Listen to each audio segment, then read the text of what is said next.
এই নাও 500 টাকা, পতিতালয়ে গিয়ে তোমার চাহিদা মিটিয়ে এসো। আরে বউ, এসব তুমি কি বলছো? আমি ঠিকই বলছি, আজ আমি 2 বছর ধরে অসুস্থ। আমি জানি তোমার কষ্টটা কোথায়। বউ, আমি তোমাকে খুব ভালোবাসি। সামান্য 2 বছর কেন, 200 বছর আমি তোমার শরীরের গন্ধ আর ভালোবাসায় কাটিয়ে দিতে পারি। বেশি ন্যাকামি করো না তো। পাড়ার বৌদিদের ঘরে ঢুকে তাদের সংসার ভাঙাচ্ছে, আমার মনে হয় পতিতালয়ে যাওয়া অনেক ভালো। আরে বউ, তুমি এসব কি বলছো আমাকে? আমি ঠিকই বলছি। কাল তুমি রিমি বৌদির সাথে কথা বলছিলে কেন? আরে বাবা, আমি তো তোমার চিকিৎসার ব্যাপারে কথা বলছিলাম। আমাকে বেশি বোঝাতে এসো না, আমি সব বুঝি। টাকাটা ধরো আর পতিতালয়ে গিয়ে তোমার শারীরিক চাহিদা মিটিয়ে এসো। এরপর স্বামীটি পতিতালয়ে না গিয়ে বাবা লোকনাথের মন্দিরে এলেন। তারপর দুধ পুকুর থেকে জল সংগ্রহ করলেন। তারপর একটি জোবার মালা নিয়ে বাবা লোকনাথের গলায় পরালেন। অনেক আশা নিয়ে বাবার মাথায় জল ঢাললেন। বাবাকে সহস্র প্রণাম জানালেন, ধূপ দিলেন।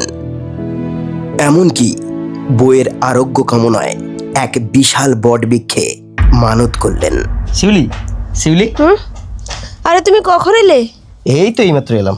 এত দেরি হলো কেন তোমার? 500 টাকা দিয়ে তো একজনের ঘরে ঢোকা যায়, আরো 500 টাকা দিয়ে কি তুমি দুজনের ঘরে ঢুকেছো? তারপর খুব অল্প সময়ের মধ্যে বউটি সুস্থ হয়ে গেল, কিন্তু অসুস্থ হয়ে পড়ল স্বামীটি। রিপোর্টে যা দেখতে পাচ্ছি আপনার স্বামী দুর্গিনী ফেল। এ আর বেশি দিন বাঁচবে না। যতদিন বাঁচে ভালো মন্দ একটু খাবান, একটু যত্নবত্ন নিন। আমি চললাম।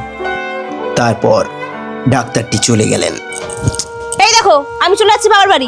আরে বউ, এসব তুমি কি বলছো? আমি তখন অসুস্থ গো। দেখো, তুমি আর কোনোদিনও ঠিক হবে না। তোমার দুটো কিডনি ড্যামেজ হয়ে গেছে। তাছাড়া আমার বয়সটাও তো খুব কম না, আমারও তো একটা শারীরিক চাহিদা আছে। আমি বাবার বাড়ি চলে যাচ্ছি। আরে এসব কি বলছো তুমি? আমি তো তোমার অসুখের সময় সব সময় তোমার পাশে ছিলাম।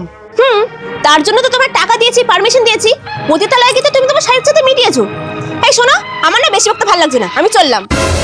দাও, তুমি কি ভেবেছো আমার কিডনি নষ্ট হয়ে গেছে, আমি মরে যাব? মোটেও না বউ। আমি জানতাম তুমি কেমন ধরনের মেয়ে, তাই আজ একটু পরীক্ষা করে তোমাকে যাচাই করে নিলাম। তার মানে? 2 বছর যখন তুমি বিছানায় অসুস্থ হয়ে পড়েছিলে, আমি তখনই বুঝেছিলাম যে তুমি আমাকে একটুও ভালোবাসোনি। কারণ তুমি যদি আমাকে সত্যি ভালোবাসতে, তুমি কখনোই আমাকে ওই পতিতালয়ে পাঠাতে না। বন্ধুরা, সময়ের মূল্য বোঝা যায় সময়ে, টাকার মূল্য বোঝা যায় অসুখে, আর বিপদে পড়লে বোঝা যায় আসল বন্ধুকে। তাই দুষ্টু গুরুর থেকে শূন্য গোয়াল অনেক ভালো। ধন্যবাদ।